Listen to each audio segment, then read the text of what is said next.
কলডিল যেহেতু দেহৰ কাৰণে খুব উপকাৰী হয় আজি মই তেনেকৈ বনাইছোঁ এটো মই অকমান বেলেগকৈ বনাইছোঁ আৰু হেলদি টাইপৰ বনাইছোঁ মোৰ অসমীয়া কুইজিন হাব চেনেললৈ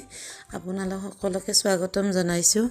এটো মই এনেকৈ কলডিলটো এটো গুছাইছোঁ এটো বানানা ফ্লাৱাৰ বুলিও কোৱা হয় এটো অৰিজিনেলি মালয়েছিয়াৰ আছিল তাৰ পাছত ইণ্ডিয়া আৰু ম্যানমাৰলৈকে আহিছে আৰু এনেকৈ মই এটো গুছাই লৈছোঁ আৰু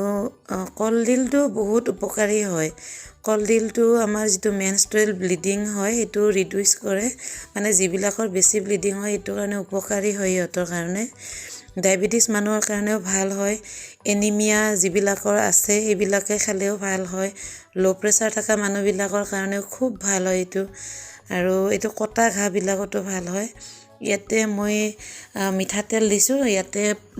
সিজোৱা আলু এটা দিছোঁ দি পেলে ইয়াতে নিমখ হালধি দি অকমান ভাজি লৈছোঁ যাতে এটো অকমান কুৰকুৰিয়া হয় সাইডটো ইয়াতে অকমান জিৰা দিছোঁ তাৰ পাছত পিয়াজ দিছোঁ আৰু হুকান জলকীয়া কেঁচা জলকীয়া মোৰ ইমান জ্বলা নাই কাৰণে দুইটা অকন দিছোঁ ইয়াতে আদা নহৰু দিছোঁ অকমান তাৰ পাছত ইয়াতে হালধি দিলোঁ হালধি গুৰিখিনি ইয়াতে দি অকমান ভাজিলোঁ এতিয়া মই এইখিনি যেহেতু কাটাৰ আগতে ধুই লৈছোঁ কাটি উঠি নাই ধোৱা এইখিনি মই মোহাৰি লৈ পেলে ইয়াতে দি দিছোঁ ইয়াতে এইখিনি এতিয়া গোটেইখিনি দিলোঁ এতিয়া মই এইখিনি লাহে লাহে কম জুইত ভাজিম যেহেতু এইটো স্বাস্থ্যৰ কাৰণে খুব হেলদি হয় সেইকাৰণে মই এইটো বহুত কম জুইত ধুনীয়াকৈ ভাজিম এতিয়া নিমখ দিলোঁ আৰু এইখিনি জিৰা গুৰি অকমান দিলোঁ এইখিনি অকমান এতিয়া ভাজি পেলে ইয়াতে অকমান পানী দি ললোঁ এটো মই একেবাৰে বেছি ভাজি মানে নলওঁ কাৰণ এটো ৰসটো থাকিব লাগিব আৰু এইখিনি অকমান কলা খাৰ দিছোঁ আমাৰ যেটো ঘৰত বনোৱা হয় এইখিনি এতিয়া ভাজি ললোঁ এতিয়া অকমান ঢাকি দিলোঁ যাতে এইখিনি অকমান সিজি যায়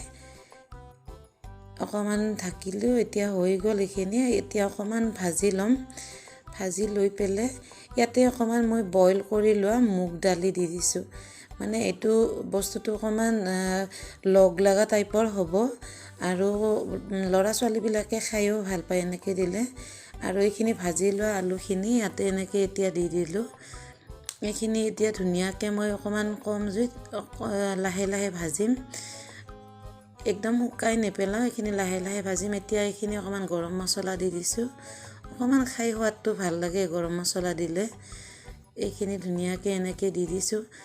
আৰু এতিয়া মোৰ এইখিনি হৈ গ'ল এইখিনি চাওকচোন বহুত ভাল হয় দেহৰ কাৰণে এইটো আৰু এইখিনি এনেকৈ মই দুপৰীয়াৰ ভাতৰ কাৰণে এইখিনি বাঢ়ি ললোঁ আৰু যদি ভিডিওটো ভাল পাইছে শ্বেয়াৰ কৰিব সাবস্ক্ৰাইব কৰিব আৰু কমেন্ট